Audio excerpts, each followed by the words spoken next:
dusomye muri Yohana ibice 16 umurongo wa karindwi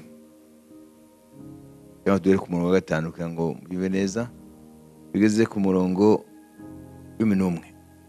Ariko none ndajya kuwantumye, kandi muri we ntawumbaza ati urajya he, kandi muri mwe ntawumbaza ati urajya he. Ariko kuko mbabwiye ibyo, imitima yanyu yuzuye agahinda. Ariko ndababwira ukuri yuko kuko ninagenda umufasha atazaza aho muri, ariko ningenda nzamuboherereza. Ubwo azaza azatsinda ab'isi, abemeza iby'icyaha n'ibyo gukiranuka n'iby'amateka. Iby'icyaha kuko batanyizeye, n'ibyo gukiranuka kuko njya kwa Data, kandi namwe muzaba mutakimbona. N'iby'amateka kuko umutware w'ab'isi aciriweho iteka. Amen. Hano Yesu aravuga kubyerekeye umwuka wera. Hano abigishwa bari bamaze kumva ko ari hafi kubasiga kugira ngo asubire kwa Data. Birumvikana yuko imitima yabo yahise yuzuyemo agahinda. Kubera iki? Kubera ko cyambere mumenye ko bari bakiriye bakamere. Bari bakiriye bakamere, none babwiye ko agira abasige, agira asubire kwa Data. Birumvikana ko mu mitwe yabo hahise hazamo ibibazo byinshi.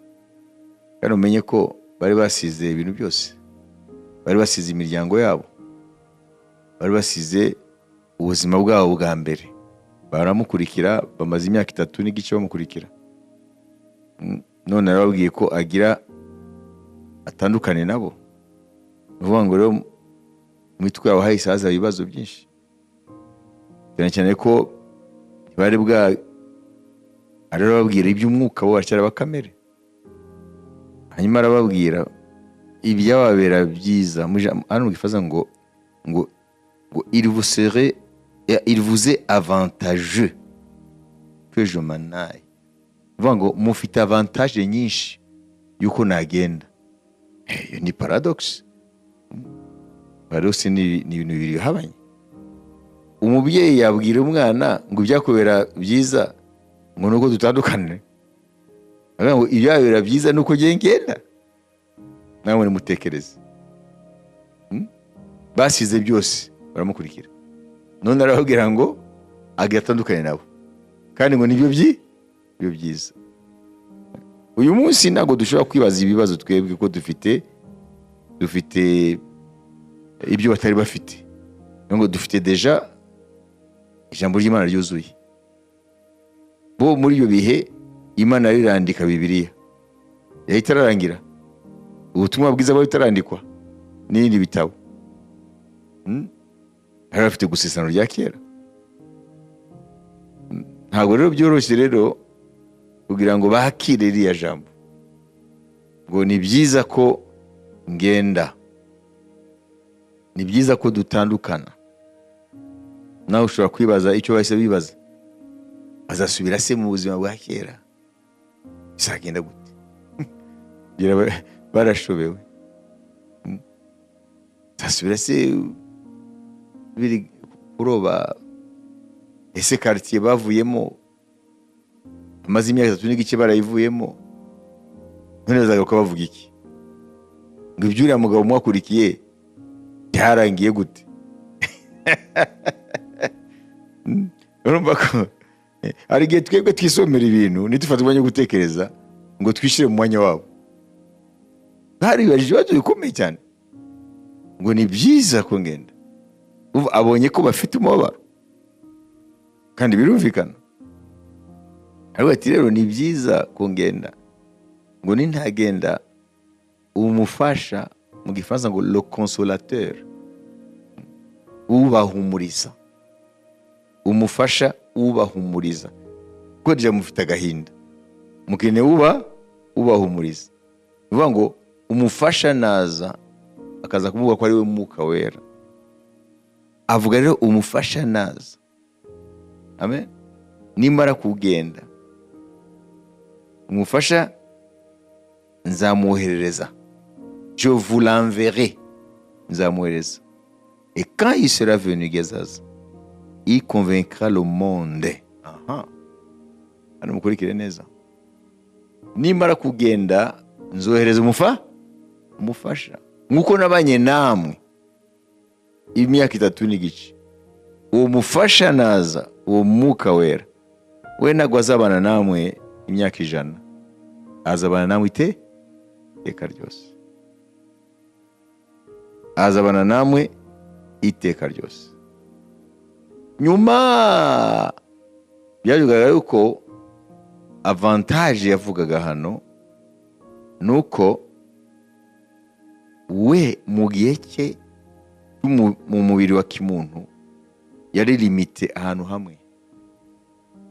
Uvuga ngo ntiyashoboka kuba i Galilaya muri uwo mwanya abena ni Yerusalemu, kuko yaje kuba muri limite za kimuntu, yaje kuba mu mbago z'abana b'abantu. Kuko hano abantu aba hamwe mu mwanya umwe, ntashobora kuba hose icyarimwe. Yesu rero yaje kuba muri iyo limite yacu. Ariko ngo Umwuka naza, impamvu mufite avantage we ntayagira. Ntabwo azaba aje kuba mu mbago zanyu, kuko aje nk'Imana, azaba muri mwe ibihe byose. Kandi ikindi nacyo, azaba ari hose icyarimwe. Bivuga ngo abantu bafite ubuhamya bwanjye azaba ari kumwe nabo aho bari hose. Bivuga ngo iyo ni avantage. Bivuga ngo Yesu azahita multiplier mu mubare utabarika. Kuko Yesu yari muri Palestina, iyo bita Palestina ari Israel, ntabwo yari mu Bushinwa, ntabwo yari mu Rwanda. Ariko igihe Umwuka yazaga, Yesu yahise aba hose. Imana yabe icyubahiro. Amen. Rero umurimo wa mbere wandike, ntabwo ari umurimo ubera. Yabanje kuvuga icyo Umwuka azabaje gukora mu bisi.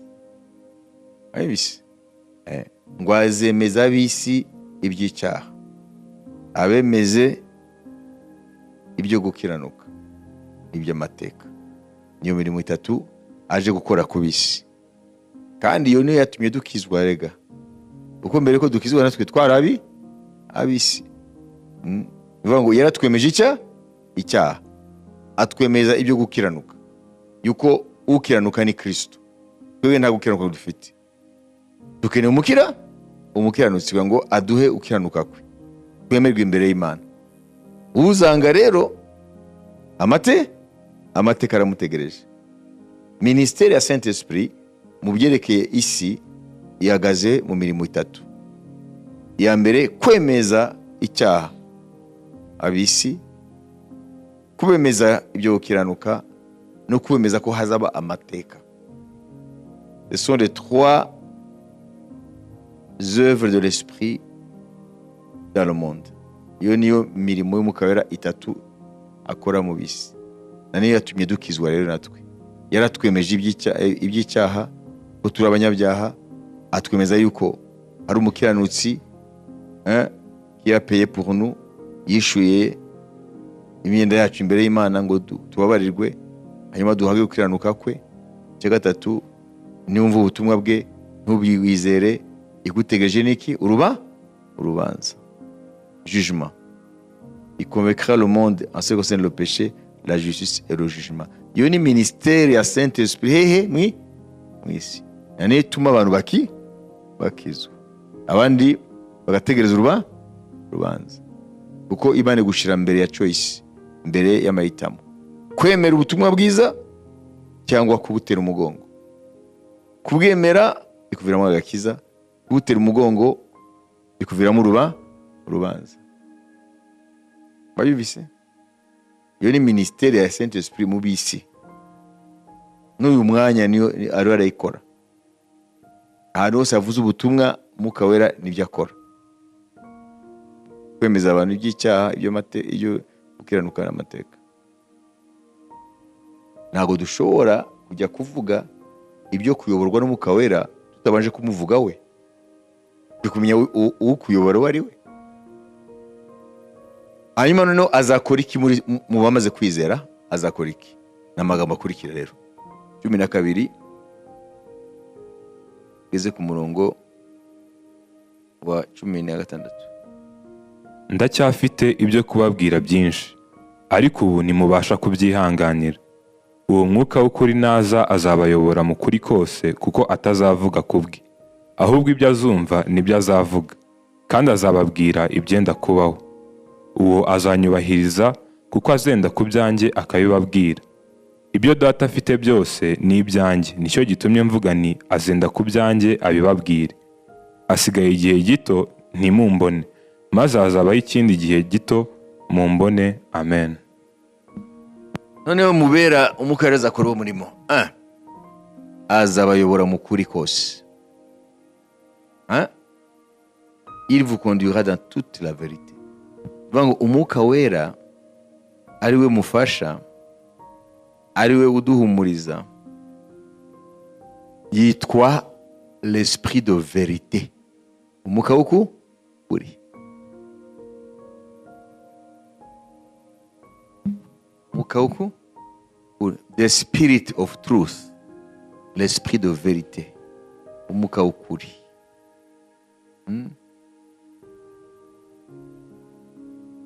He will guide you into all truth. Azabayobora mu kuri kose. Apana agace k'ukuri. Ukuri kose. He will tell you what is yet to come. Azababwira ibyenda kubaho. Hano ni prophecy. Azahishura umugambi w'Imana. Hanyuma he will bring glory to me. Il vous conduira dans toute la vérité. Il vous annoncera les choses à venir. Quand le consolateur sera venu, l'esprit de vérité, il vous conduira dans toute la vérité. Car il ne peut pas donner, mais il dira ce qu'il va rentrer. Il vous annoncera les choses à venir. Il me glorifiera parce qu'il prendra ce qui est à moi et vous l'annoncera. Muvise hano ngo azayobora abizera mu kuri kose, ndetse azamenyesha n'ibyenda kubaho. Tugende kuri Yohana 14 umurongo wa 15 ugeze ku murongo wa 19. Nimunkunda muzitondera amategeko yanjye, nanjye nzasaba Data, nawe azabaha undi mufasha wo kubana namwe ibihe byose. Niwe mwuka w'ukuri. Ntibishoboka ko ab'isi bamuhabwa, kuko batamurora kandi batamuzi. Ariko mwebweho muramuzi, kuko abana namwe, kandi azaba muri mwe. Sinzabasiga nk'imfubyi, ahubwo nzaza aho muri. Asigaye umwanya muto, ab'isi ntibabe bakimbona, ariko mwebweho muzambona, kuko ndiho namwe muzabaho. Amen. Amen. Hano yongeye kuvuga ko umwuka wera ni umwuka w'ukuri, kubera yuko hari imyuka myinshi muri isi turimo. Hari imyuka myinshi, ariko umwuka umwe ni umwuka w'ukuri, kandi iyo myuka nayo irakora. Impamvu Yesu yavuze ngo l'esprit de vérité, umwuka w'ukuri. Umwuka wera ngo ni umwuka w'ukuri. Mvuga ngo il y a des esprits de mensonge. Hari imyuka y'ibinyoma. Nimba hari umwuka w'ukuri, hari imyuka y'ibinyoma. Nusoma Timoteyo 2:4 bayitubwira hano. Ariko umwuka avuga yeruye ati, mu bihe bizaza bamwe bazagwa bave mu byizerwa, bite ku myuka iyobya n'inyigisho z'abadayimoni. Amen. Imyuka iyobya. Hari imyuka iyobya. Imyuka iyobya abantu bakaba mu binyoma, bakabyita ukuri. Yohana 1:4 ugeze ku murongo wa 3. Bakundwa, ntimwizere imyuka yose, ahubwo mugerageze imyuka ko yavuye ku Mana, kuko abahanuzi b'ibinyoma benshi badutse bakaza mu isi. Iki aba aricyo kibamenyesha umwuka w'Imana. Umwuka wose uvuga ko Yesu Kristo yaje afite umubiri niwo wavuye ku Mana, ariko umwuka wose utavuga Yesu utyo ntiwavuye ku Mana, ahubwo ni umwuka wa Antikristo, uwo mwumvise ko uzaza kandi none umaze kugera mu isi. Amen. Amen. Urwandiko rwa kabiri rwa Yohana umurongo wa 7 n'umunani turi umurongo wa 9. Kuko abayobya benshi badutse bakaza mu isi, batemera ko Yesu Kristo yaje afite umubiri. Uvuga atyo niwe uyobya kandi niwe Antikristo. Mwirinde mutabura iby'imirimo mwakoze, ahubwo ngo muzahabwe ingororano itagabanije. Umuntu wese urengaho nagume mu byo Kristo yigishije ntafite Imana, naho uguma mu byo yigishije niwe ufite Data wa twese n'Umwana we. Amen. Amen. Bagabo mwayumvise? Ni ukuvuga ngo mu isi y'umwuka hari imyuka myinshi, ariko umwuka gusa umwe niwe witwa umwuka w'ukuri, niwe umwuka wera. Batubwiye imirimo ye, batubwiye n'ibyo yaje guhamya. Ntabwo umwuka wera yaje guhamya ibye, ntabwo yaje kubaka ibindi, yaje kubaka ku rufatiro Yesu yasize. Yesu yasize urufatiro, yasize umusingi. Umwuka wera niwe architect yaje kubaka. Yesu yavuze ngo ni nzira n'ukuri n'ubugingo. None yavuze ko n'uwo mwuka azitwa umwuka w'ukuri. Ngo ariko ngo mwitonde, bari imyuka myinshi yaje mu isi iyobya, ndetse n'imyuka ya Antikristo. Antikristo benshi ntibarasobanukirwa ibye. Antikristo umwuka we wamyeho, ntabwo ari mu gihe cy'iherezo. Umwuka wa Antikristo yarakoze mu mateka, gusa ku iherezo aziyenkarana nawe. Nk'uko Imana yambaye umubiri, n'umwuka wa Antikristo uzinjira mu muntu w'inyama n'amaraso, hanyuma noneho arangize rero imirimo ya Satani yatangiye kuva amateka ariho. Bayumvise? Ariko Antikristo umwuka we yatangiye kuva kera. Ubu isi iteze iki mu gihe kiri imbere? Izamuka y'itoro ribaye. Iteze icyo uwo wita l'Antichrist des Antichrists. Antikristo waba Antikristo, kuko babayeho mu mateka. Nkuriya Antiochus Epiphanes wa 4, uriya nawe ari Antikristo, kuko yakoze ibyo Antikristo kwihereza azakora. Ba Antikristo rero ni abantu bahakana Kristo uwari we. Abo ni ba Antikristo. Umva rero aba Antikristo bagiye baba benshi, ariko Antikristo Biblia ita umwana wo kurimbuka, we ntabwo arayishurwa. Azayishurwa ikimubuza kimaze kuva mu nzira, cyitwa itorero rya Kristo. Amen. Niko batubwira mu mwandiko wa 2 Paulo yandikiye Abatesalonike. Bimubuza kitarakurwaho ntazayishurwa. Inde Antikristo waba Antikristo. Antikristo waba Antikristo. Ariko umwuka we watangiye kuva ke no mu gihe cy'aba Yohana, numva ko umwuka wa Antikristo yarahari. Imyuka ibinyoma ni myinshi, muri yo ari umwuka wa Antikristo. Nk'umuntu avuga ko nta Data, nta Mwana, nta Mwuka wera, ahubwo n'umwe gusa. Yesu niwe Data, Yesu niwe Mwana, Yesu niwe Mwuka wera. Nibyo Yesu yavuze. Umunsi ko hari abantu miliyoni z'abantu ku isi ziri mu idini ryemera Trinite, none bituvuga ko ni esprit wanti, kuko uhakanye ibyo Yesu yavuze. Nibyo Yohana tubwiye no mu rwandiko rwa 2 hano 8 9 utagumye mu byo Yesu yigishije, kuko wakanye ibyo Yesu yavuze. Nibyo Yohana tubwiye hano mu rwandiko rwa 2 hano ifite igice kimwe gusa, umurongo wa 9. Urwandiko rwa 2 rwa Yohana umurongo wa 9. Umuntu wese urengaho nagume mu byo Kristo yigishije ntafite Imana, naho uguma mu byo yigishije niwe ufite Data wa twese n'Umwana we. Amen. Kugira Imana rero ni ikibazo dukwiye kwibaza cyane, kuko abantu bose bavuga Imana ntabwo ari bo bafite Imana. Abantu bafite Imana zabo ariko nta Mana rurema. Nguguma mu byo Kristo yigishije ngo niwe afite iki? Imana gusa?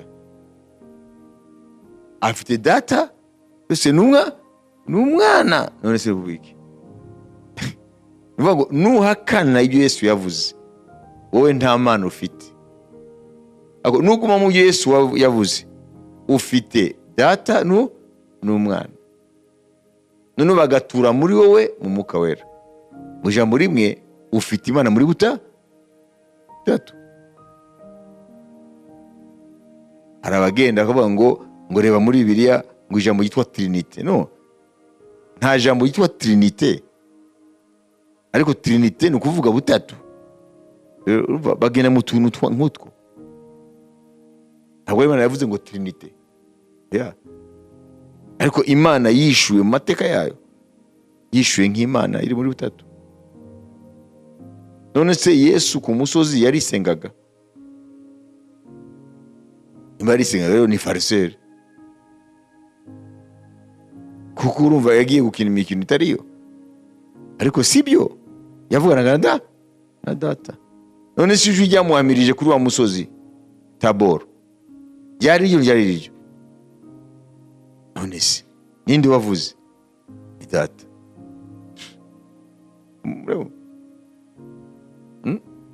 None kumva ya Lazaro yasenze nde? None se urumva rero ni imyuka y'ibinyoma, kuko bavana abantu mu byo Yesu yigishije. Kuko Yesu aravuga ngo Mwuka Wera naza ngo azabayobora mu kuri kose, ndetse azanasubira mu byo nababwiye abishemangire no kubayishurira ibitaraba. Mwabibise? Donc n'allez pas chercher le mot Trinité dans la Bible, ça n'existe pas. Nous ushaka Trinité ariko umenye gusa ko Imana yishuye muri butatu. Ijambo Trinité ni kuvuga butatu. Singuma ko usoma ngo Trinité, ni ijambo rivuga butatu. Umva ko umuntu yashobora kwibaza ngo afite Imana kandi nta Mana afite. Murabyumva? Rero mbere yuko tuza kumenya uko tuyoborwa n'Umwuka Wera, turabanza tumenye Bibiliya imuvugaho iki. Ntawe ajya kuyoborwa n'utazi. Kuko igitabo cya Mose kiravuga ngo abantu babiri ntabwo bafatanya urugendo ngo 2 hommes marchent-ils ensemble sans être convenus. Ugendana se n'Umwuka Wera kuyobora gute kandi utamuzi? Kumumenya. Mbere yo kumenya uko ayobora, yobora kumenya we. Amen. Bayubise. Twebwe abagumye mu nyigisho za Kristo, tutagabanya, tutongereza, tudahimba ibindi. Dufite Data, dufite Umwana, dufite n'Umwuka Wera. Mu jambo rimwe dufite Imana. Bayubise. Dufite Imana. Amen. Ntabwo ari ibintu anodin, ntabwo ari ibintu mwasuzugura. Ni doctrine ndio ndabubakamo y'Imana nzima. Haleluya. Ko muhure n'ibinyoma hari hanze. Afite iminota 5 utekereze kuri tumaze kumva, hanyuma none turaza komeza kugira ngo tugeraho none tumenya ese ayobora ate, umwuka w'ukuri ayobora abantu ate. Nuko maze utekereze kuri twavuze. Amen. Mwumvise imirimo yamuzanye haba mu isi haba mu bizera iratandukanye. iyi mirimo akora mu bisi, abemeza icyaha, gukiranuka n'amateka, ntabwo ariyo akora mu bamaze kwizera. Bo ntabwo bakeneye biriya, ahubwo bo bakeneye kuyoborwa, bakeneye guhumurizwa, bakeneye gukomezwa, bakeneye kuyoborwa, kwigishwa, bakeneye kuyoborwa mu kuri kose. Ni ukuvuga ngo kubaka ijambo ry'Imana rizima ryuzuye. Bakeneye rero no kumenya uko Imana yahishuye amateka. Mbere yuko ubyumva muri profesi nk'izi duhabwa, ariko maze ubyumve mu byerekeye ubuhanuzi bw'Imana bwahishuye amateka. Le déploiement de l'histoire. Imana ya deploye, Imana yafashe ibintu bigihishwe amateka, Imana irabirambura, noneho tuhita tumenya umugambi w'Imana ukomeze. Niyo mpamvu uyu munsi tumenya ngo Isirayeli impamvu iri mu ntambara no kubera ibi n'ibi. Impamvu intambara z'isi zakaze hirya no hino no kubera ibi n'ibi. Impamvu ibihugu by'uburengerazuba bitangiye kugira intege nke, hagaruka ibindi bigahangana nabyo kubera ibi n'ibi. Impamvu kugomera Imana byakajije umurego no kubera ibi. Ni ukuvuga ngo Imana ya deploye, iyo bita deploye, ni ibintu biba bizinze ukabirambura. Uvuga ngo umugambi w'Imana wararambuwe mu buryo bw'ubuhanuzi bw'Imana, none tukaza tumenya rero ibizaba n'ibi. Imana ishimwe. Le déploiement de l'histoire d'une façon anticipée, mu buryo buri anticipé. Amen. Haleluya. Bagira ibyo bita foresight mu Cyongereza. Ça veut dire kumenya ibiri imbere bitaraba. Kuko ubwoko bw'Imana, amen, bw'ukuri buri future oriented. N'abantu bo muri future, ko bafite future, bafite ejo hazaza muri bo, kuko Imana nyiramateka iba muri bo. Amen. Ntabwo umukristo aba muri present gusa, no, aba no muri future, aba no mu bizaza, ko afite deploiement ya histoire, afite kuramburwa kw'amateka imbere ye. Ntabwo umukristo ari quelqu'un du présent ou du passé, ntabwo umukristo ari umuntu wa présent cyangwa passé.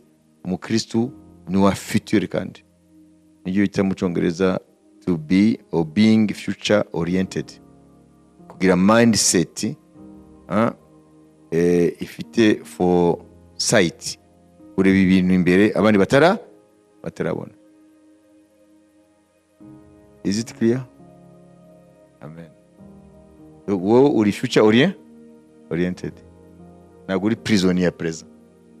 Amen. Uradepasa 2024 ukabona na 2050. Imana ihabwa icyubahiro. Amen. Twebwe nabo turi abantu basanzwe, abantu bafite Imana Data n'Umwana n'Umwuka Wera, abaragukinisha. Ntubabone gusa ngo basuzugure ngo bafite iby'isi byinshi. Ijuru rirabemera. Amen. Ko wabitswemo amabanga y'Imana, ubwiru bw'Imana. Niyo mpamvu twize cyagiye ngo tukwiye kumenya abo turi. Amen. Abana b'ubwami. Fatima 5.